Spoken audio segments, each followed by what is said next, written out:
Mengikuti kasus yang menurut saya ini memang sangat disayangkan. Ada tiga orang peneliti, tiga orang yang bergelar minimal S2, tapi juga kandidat doktor, dan duanya lagi doktor. Dan doktornya di dua perguruan tinggi. Bahkan konon bukan dua perguruan tinggi saja, tetapi banyak ya. Tapi Pak Taufik jangan jauh sekali ininya ini. Gitu, ya. Kalau itu nggak nyampe nanti suaranya. Engkau jauh, aku dekat, engkau dekat. Ya. Hati adalah cermin. Jadi saudara sekalian, saya tadi membersamai RRT Roy Rismond Atifa sekali lagi. Belum sebagai siapa-siapa, baru sebagai masyarakat ya kan. Nanti daripada dikomplain orang kan, nggak peduli. Jadi pernah jadi juru bicara dalam jangka waktu beberapa menit, ya, gitu. Setelah itu bubar ya. Nah sekarang kita tahu bahwa yang saya hadapi ini adalah kebetulan lawyer dari salah seorang RRT itu, yaitu yaitu Dr. Tifa M. Taufik. Assalamualaikum warahmatullahi wabarakatuh. Taufik pakai Q, kemudian Andika, saya tidak tahu Andika Dian Prasetyo. Andika Dian Prasetyo. Oke, dekat juga bro ya. Bukan Andika Perkasa, bukan Andika Kangen Band kan, bukan ya? Oke, dan seperti saya tidak ditemani laptop karena laptopnya entah kemana. Nah, Pak Taufik. Yes. Ya, saya tahu Anda mau rapat. Oke. Waktu kita memang tidak terbatas. Karena itu barangkali Anda silakan mengevaluasi perjalanan kasus klien Anda, Dr. Tifa ya. Oke. Kemudian apa rencana ke depan dan apa yang kemudian terjadi secara hukum, baik hukum maupun non hukum. Silakan. Ya. Bagus, saya memulai perbincangan dari ketika dekat ini diangkat. Okay. Kita memulai perbincangan ini dari ketika kasus ini diangkat, dinaikkan dari lidik ke sidik, dimulai dari acara tanggal 9 Agustus. Ya, gelar perkara khusus, dari mana gelar perkara khusus itu adalah permintaan dari pengadu atau pelapor yang kita semua tahu hasilnya. Lalu justru setelah gelar khusus itu tiba-tiba saja ada penetapan sebagai tersangka. Bukan tiba-tiba ya, kan itu kalau saya mencatatnya totalnya sekitar 4 bulan itu baru ditetapkan. Tarik ulurnya lama itu. Lama sekali, baru pada bulan November itu ditetapkan sebagai tersangka. Ada beberapa pertimbangan yang ingin saya sampaikan. Pertimbangan sejauh ini buat semua apa itu namanya kalau subscribernya itu Sobat RH. Sobat RH.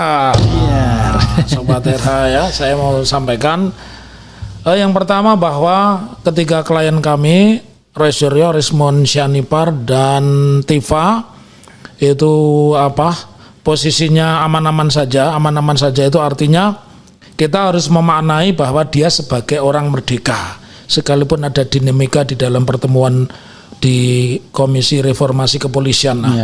Karena saya mendampingi Tifa, jadi ada satu problem psikososial ketika mendampingi saat itu dan sudah terselesaikan, dan mungkin ini sebuah keunikan ya yang hanya dimiliki oleh satu kekompakan antara penasihat hukum dan klien, yang kedua pemahaman seorang advokat itu cuma dua prakteknya ketika membela klien di dalam perkara pidana. Satu, sedapat mungkin membebaskan dia dari dakwaan atau tuntutan, yang kedua meringankan. Kalau sebisa mungkin meringankan ya. Tetapi kalau tidak bisa keduanya, jangan menambah beban karena itu pekerjaan seorang advokat begitu ya.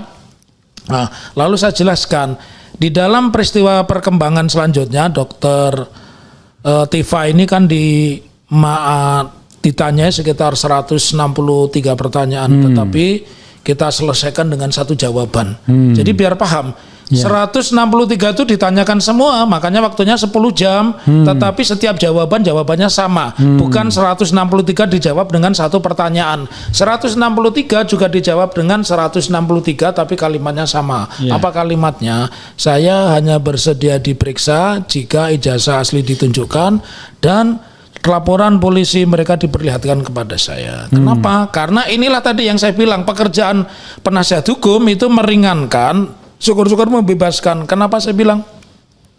Kalau di dalam berita acara pemeriksaan hanya menyebut peristiwa seperti itu, sementara kasusnya ini delik aduan bahwa di situ harus ditemukan setidaknya 2 unsur, ada niat jahat dan tujuan jahat.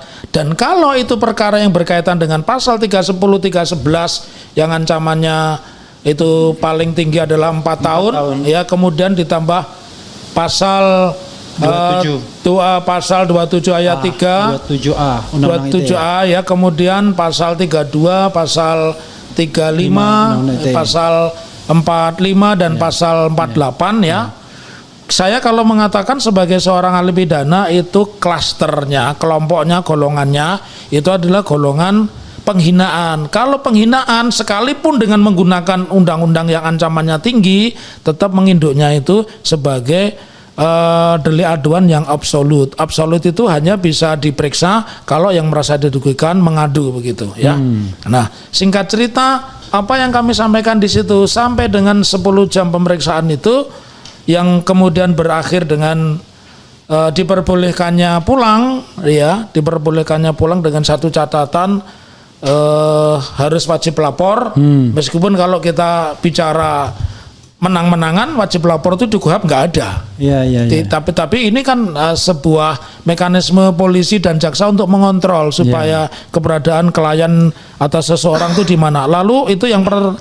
Wajib lapornya 2 kali seminggu. 2 kali seminggu pada saat itu, dan Senin Kamis ya. Dan pada hari ini sudah ditetapkan wajib lapornya hanya hari Kamis. Oke. Nah, hari Kamis. Artinya ini kan mereka repot sendiri. Iya. Dilihatnya kok wajib lapor malah rame. Malah bikin dipikirnya wajib lapor itu membuat gentar. Ternyata malah rame kan begitu ya.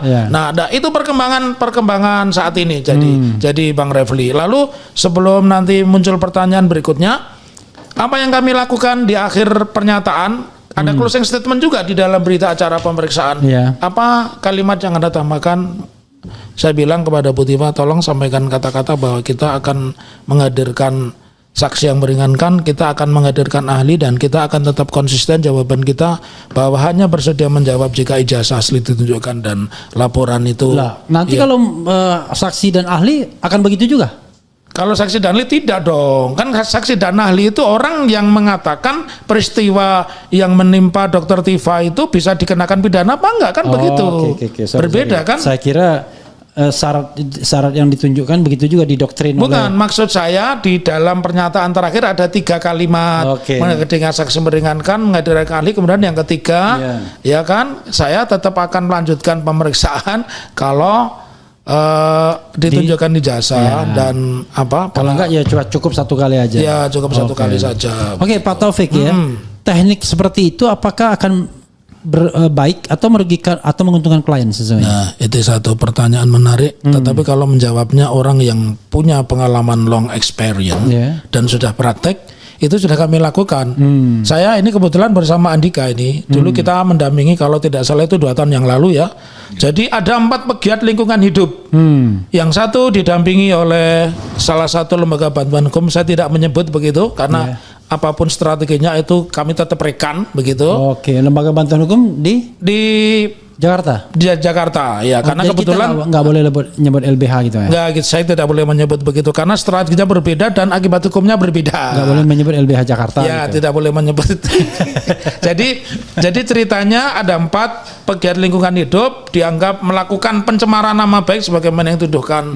Hari ini kami strateginya berbeda. Yang satu didampingi penasihat hukum dan ketika pemeriksaan menggelar demo dan sebagainya. Kami tidak. Sebelum klien kami ditetapkan menjadi tersangka, kami mengirim surat namanya legal opinion yang mengatakan bahwa peristiwa yang Anda tuduhkan pada klien kami itu tidak berada pada wilayah yang disebut sebagai penghinaan. Karena penghinaan itu harus memenuhi 3 unsur. 1, saya saling mengenal. Ya, saling mengenal. Yang kedua, bahwa sebuah penghinaan itu ditujukan kepada orang yang kita kenal. Yang 3, penghinaan itu memang memiliki risiko hukum. Jadi tidak mungkin orang yang tidak kenal itu bisa disebut menghina. Tidak mungkin orang yang menghina itu tidak punya niat. Dan itu ada di deskripsi. Barang siapa dengan niat jahat menyebarluaskan dan sebagainya, kata-kata seperti itu, dan itu tidak kita dapatkan. Oleh karenanya kita kirim. Dan tetap akhirnya mereka tidak mau, kita minta ditunda pun tidak mau. Akhirnya Setelah ditunda 1 minggu kita datang, dan di dalam pemeriksaan kalimatnya persis seperti hari ini. Yang kami skenariokan kepada Bu Dr. Tifa apa? Saya memenuhi panggilan karena menghormati sebagai warga negara, ditulis nama, alamat, riwayat hidup, pekerjaan. Tetapi ketika terhadap substansi masalah kita sampaikan, kita keberatan untuk dilakukan pemeriksaan. Apa yang terjadi kemudian kepada 3 itu? Yang 3 itu 12 hari atau 14 hari atau 2 minggu sesudahnya kami menerima surat pemberitahuan dihentikannya penyidikan. Karena putus asa. Karena ya apa yang mau didapatkan kalau jawabannya seperti itu. Jadi sesungguhnya strategi ini pun bisa dipakai dengan syarat 3. Prinsipal sepakat dulu, kemudian PH juga sama-sama memiliki skenario. Karena menurut saya ini paketnya sama Bang Refli. Jadi nggak bisa misalkan yang lain menyebut Dr. Tifa tidak, terus kemudian yang lain menyebut Rismon tidak, atau sebaliknya, tetap akan bakal jadi tersangka karena skenario yang paling bagus ya kalimatnya seperti itu. Tapi Pak Taufik ya, nanti bisa ditambahkan Andika, sepanjang atau sependek pengetahuan saya, Roy Suryo dan terutama Rismon itu sudah banyak itu terutama banyak sekali dia menerangkan soal macam-macam itu. Tapi kan memang nggak ada kaitannya dengan Dr. Tifa dan Roy Suryo kan, kalau misalnya dia melakukan digital forensik atau apa-apa. Silakan. Nah, kalau sepanjang pernyataan itu masih dalam frame-nya sebagai seorang ahli, itu tidak masalah. Tetapi kalau saya lihat model pertanyaannya itu hampir serupa, bahwa peristiwa pada tanggal sekian di tempat ini yang dihadiri oleh Egy Sujana, Tri Kurnia, Roy Suryo dan sebagainya, saudara mengatakan seperti ini. Bagaimana pendapat saudara pada menit sekian dan sebagainya. Ketika pertanyaannya seperti itu, mungkin itu berisiko. Tetapi kalau pertanyaan itu menyangkut, misalkan saya sebagai ahli pidana ditanya bagaimana pendapat Pak Taufik tentang apa yang dimaksud pidana. Apa unsur-unsur pidana? Kalau begitu dalam penghinaan itu unsur-unsurnya apa? Nah, itu berisiko. Itu tidak berisiko karena tidak menyebut orang. Yang berisiko itu ketika di dalam satu tempat menyebut orang dan menyebut bagaimana cara pengucapannya, maka itulah yang disebut peristiwa hukum. Peristiwa pidananya di situ. Di situ betul. Jadi, dan saya menilai penyidik Polda Metro juga tidak sembarang lah. Artinya mereka cukup sangat memahami karena. Tapi kan itu kan little bit tricky ya. Betul. Jadi orang tuh dijebak sepertinya kan pertanyaan. Jadi kan pusing. Mungkin pertanyaan 12 nanti tidak diulang, tiba-tiba pertanyaan ke-32 muncul lagi begitu. Iya. Jadi Bro Andika, apa yang Anda ingin sampaikan? Apakah Anda ingin kita nonton film Viking itu gimana? Pak Refli ternyata penggemar Viking juga. Silakan. Jadi terima kasih Pak Refli sudah bisa masuk ke Keren Cadas, podcast Keren Cadas yang pemirsanya jutaan, 3,7 juta. Mudah-mudahan nonton semua. Gak ada kerjaan begini Pak Refli. Trik-trik semacam itu sebenarnya sudah pernah dilakukan pada waktu persidangannya Gus Nur dan Bambang Tri. Nah, mereka ini dijaring dengan banyak pasal. Juga masalah fitnah, juga masalah penistaan agama kalau di Gus Nur dan Pak Bambang Tri. Terus juga pencemaran nama baik. Jadi kalau di trio RRT ini lebih sederhana lagi. Jadi hanya pencemaran nama baik, terus fitnah, kemudian ditambahkan pasal 32, 35 tentang memodifikasi atau merubah dokumen elektronik. Nah, ini ada juga pasal ujaran kebencian 28 ayat 2. Ujaran kebencian. Nah, yang ingin saya soroti sebenarnya kan sederhana saja. Jadi yang di pasal-pasal pidana yang seperti pencemaran nama baik, terus kemudian ada fitnah, itu kan harus dibuktikan dahulu. Dari dulu sampai hari ini itu tidak pernah muncul yang namanya ijazah itu. Ijazahnya Pak Jokowi itu kan tidak pernah muncul. Maka dari itu kan kami juga di Solo, kami juga menggugat CLS itu dengan harapan dibukalah ijazah Pak Jokowi ini ketika sama seperti omongannya dulu, katanya mau membuka ijazahnya ketika ada di persidangan. Terus kemudian Tapi sayangnya, jadi ketika persidangan di Solo ini dari mediasi itu bahkan sudah diberikan fasilitas oleh mediator. Apakah mau hadir atau melalui kuasa hukumnya hadir dengan luring apa daring? Luring atau daring, bahkan sudah disiapkan alatnya juga. Itu tidak mau. Tidak Intinya merespon. pokoknya tidak merespon. Begitu. Malah memilih untuk mengadukan ke Jakarta. Betul. Nah, itu Itu. yang agak janggal, dan ini kan bertentangan dengan asas ultimum remedium. Ya. Jadi harapan kita kan perdatanya dulu ini harus dibuktikan. Ya. Ijazah ini asli atau palsu dulu. Ya. Jadi kalau ini memang asli, ya termul kan boleh berbahagia, Pak. Oke. Jadi oke lah Pak Roy Suryo mungkin dan Bang Rismon dan Dr. Tifa, kalau memang beliau salah ya oke, silakan diproses. Tetapi ketika barangnya yang menjadi perdebatan ini tidak pernah dibuktikan, masyarakat tidak pernah tahu ini barang wujudnya seperti apa. Terus kemudian yang kemarin saja Bambang Tri dan Gus Nur saja sudah dipenjara. Masa sekarang mau makan korban lagi? Mungkin kita perlu tanya Bahlul, barangnya bagus apa enggak begitu. Itu barang bagus. Terus kemudian Menurut yang Raja terakhir Pak Refli, Ya. yang saya prihatin yaitu tentang penggunaan pasal 32, 35 Ya. Undang-Undang ITE. Ya. Sepengetahuan saya Undang-Undang ITE itu hanya untuk undang-undang transaksi elektronik. Ya. Jadi undang-undang itu dibuat karena memang negara kita itu sedang dalam transisi dari transaksi yang biasa begitu, kemudian beralih ke elektronik. Maka dari itu perlu payung hukum, perlu perlindungan bagi para pelaku transaksi kan begitu. Ya. Nah, ketika pasal yang dikenakan itu adalah memodifikasi sebuah dokumen elektronik, Ya. ini sebenarnya permasalahan seperti ini banyak gitu loh, Pak Refli, di masyarakat. Contohnya seperti penipuan-penipuan di Facebook. Ya. Katakanlah si A transfer ke si B, Ya. kemudian harusnya transfer 10 juta tetapi hanya transfer 1 juta, kemudian diedit lah Ya. screenshotnya itu seakan-akan itu 10 juta. Ya. Ya menurut saya itu yang kena Itu seharusnya. yang kena pasal 32. 32. Ya. Tetapi kalau seandainya Pak Roy Suryo, Dr. Tifa, dan Bang Rismon itu hanya mengunduh, kemudian tidak ada niat jahat untuk menggunakan dokumen itu, ya harusnya tidak kena kan begitu. Iya. Apalagi yang mohon maaf, perkara-perkara yang penipuan seperti itu tadi, ketika kita laporan di kepolisian, berapa ratus, berapa juta yang numpuk dan tidak dikerjakan. Dan yang menarik entah Pak Tope atau Pak Andika, pasal 35 itu bicara tentang dokumen yang seolah-olah otentik. Ya. Jadi dia mengedit dokumen agar tampak otentik. Seperti otentik. Kan dalam faktanya boro-boro Rosyuro bilang dokumen otentik, dia bilang dokumen otentik. palsu. Ya. Di mana dia Konsisten, ya. Kok bisa itu dikenakan begitu? Ya, menurut Kecuali saya kecuali dia ngedit lalu ini loh. Barangkali misalnya pretend itu Dian Sandi. Oh ini yang aslinya, padahal itu nggak asli.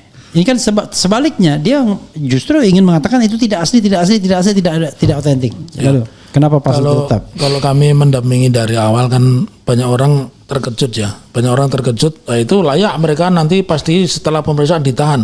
Karena di luar itu berkembang kalau Mabes Polri dan juga Polda Metro itu sudah menyita ijazah asli begitu, menyita ijazah asli. Tapi secara faktual ternyata tidak, bahkan kaget semua, termasuk kami berdua pun kaget, karena ternyata mereka tidak bisa menunjukkan dengan alasan bahwa itu sudah menjadi dokumen barang bukti, sudah istilahnya karena sudah dijadikan barang bukti sehingga tidak bisa dibuka. Nah kalau saya kan sederhana, kalau sudah menjadi barang bukti berarti pemeriksaan selesai. Kalau selesai kenapa tidak dilimpahkan ke kejaksaan ya? Nah berkaca dari tadi maka itu yang kalau saya melihat cara berpikir yang ahistoris, jadi nggak urut begitu. Ketika kita menuduh adanya pemalsuan, justru ditunjukkan dulu bukti aslinya yang mana, nanti disejajarkan dan masyarakat itu harus dimengertikan ini yang asli, ini yang palsu. Sama juga ketika negara ini menangani perkara uang palsu, kan dibedakan ini uang asli, ini uang palsu. Bahkan masyarakat diberikan penjelasan, ini loh ciri-ciri uang palsu, ini ciri-ciri uang asli begitu. Nah, oleh karenanya kalau kita melihat bahwa pasal 32, pasal 35 mengubah ya, tentunya saya lebih melihat bahwa dengan menggunakan pasal 35 dan 32 itu berkeinginan di dalam pemeriksaan itu bisa dilakukan penahanan begitu, saya hanya melihatnya itu. Nah, saya mengkajinya sebagai orang yang menulis buku undang-undang ITE bukan undang-undang subversi. Cara menyebut pasalnya pun juga tidak benar. Di mana-mana kalau pidana itu disebut dulu kejahatannya, barang siapa melakukan perbuatan ini di penjara misalkan 8 tahun, denda setinggi-tingginya 1 miliar. Lalu kemudian normanya apa? Sementara ini kebalik. Pasal 32, 35 itu norma, tidak ada sanksinya begitu loh. Nah, jadi berkaca dari peristiwa itu, maka hukum acara itu seperti yang sering Bang Refli sebut, di dalam hukum acara pidana kita juga berlaku istilah one mechanism for all, satu mekanisme yang sama, apakah itu undang-undang ITE, apakah itu penipuan, penggelapan, penghinaan, itu sama. Jadi yang disebut sama mekanisme yang sama untuk sebuah peristiwa pidana, maka yang pertama kali untuk mencukupi supaya perkara ini nanti bisa lari ke pengadilan sesuai pasal 184 dan 185 harus dicukupi bukti dulu. Kalau tanpa dicukupi bukti hanya mengatakan bahwa revisornya dianggap mengedit sementara tidak pernah hingga pemeriksaan hari ini hingga penetapan tersangka, barbuknya apa tidak pernah disebut. Menurut saya itu cara pemeriksaan yang ahistoris dan itu bertentangan dengan prinsip-prinsip umum tentang penetapan tersangka. Penetapan tersangka itu selain didasarkan pada niat, perbuatan yang dilarang dan ada sanksi, maka bukti materialnya itu harus ada dulu. Bukti materialnya ya setidak-tidaknya itu ijazah atau transkrip atau apa yang bisa melegitimasi bahwa apa yang dilakukan oleh Raisorio Rismond dan Dr. Tifa itu adalah mengubah data sehingga data palsu. Nah, yang berikutnya kalau saya melihat sumbernya sebenarnya sama loh itu. Sumbernya sama dari apa yang diunggah oleh Dian Sandi pada 1 April 2025 yang sudah ditonton lebih kurang 7,9 juta. Nah, menurut saya kalau mereka yang mengomentari itu mengedit itu dianggap sebagai merubah data, nah tentunya yang data itu dianggap asli atau tidak. Itu pertanyaannya. Jadi kalau merubah sesuatu itu tidak dibuktikan keabsahannya, ya tidak ada perbuatan pidana. Saya lebih jauh lagi, tidak ada perbuatan pidana begitu. Pak Taufik, Anda sudah ditunggu. Saya mau memberikan kesempatan closing statement. Kasihan Anda. Tapi dari Andika dulu, closing statement, tambahkan lalu closing statement, silakan. Ya, terima kasih Pak Refli. Sebenarnya simpel saja ya, dalam permasalahan ijazah yang sudah bertahun-tahun, karena kan saya mendampingi itu kan masalah ijazah ini sebenarnya kan dari dulu. Jadi dari zamannya Gus Nur, Pak Bambang Tri, kemudian berlanjut sekarang ini. Kebohongan itu akan sulit ditutupi, tetapi sebuah kebenaran itu pasti akan gampang sekali ngomongnya begitu. Jadi kebenaran itu ya seperti Pak Arsul Sani katakanlah akan menemukan jalannya ya. Pak Arsul Sani ketika dia dituduh ijazahnya palsu, Pak. Enggak, dia langsung konferensi pers, ini ijazah saya, ini begini, selesai langsung. Walaupun belakangan ada juga surat elektronik yang mengatakan bahwa universitas dia tempat dia mendapatkan itu tidak punya akreditasi untuk ijazah. Jadi ijazahnya yang sangat mungkin asli dari universitas yang bersangkutan, tapi institusinya tidak berhak. Itu palsu juga. Tapi paling tidak beliau nanti ketemu UTS juga dong. Tapi paling tidak beliau adalah sebuah contoh, Pak. Ya mungkin Pak Arsul Saninya yang tidak tahu kalau jadi memang mekanismenya udah benar dia, ya kan? Perkara substance-nya kemudian agak tidak benar, ya, patut dilakukan juga. Nah, maka dari itu Pak Jokowi ini seharusnya kan sebagai seorang tokoh bangsa, mantan presiden ke-7 ya, seharusnya memberikan contoh yang baik lah. Apalagi kan diidolakan para pengikutnya kan ya. banyak juga kan pengikutnya sebagai dewa. Ya, sebagai dewa, sebagai nabi. Dewa mabuk. Jadi kalau memang seperti itu ya berilah contoh yang baik, berilah contoh yang wajar. Jadi kalau seandainya beliau itu memang punya ijazahnya asli, Pak, dan tidak dikeluarkan, justru mempidanakan orang lain. Betul itu.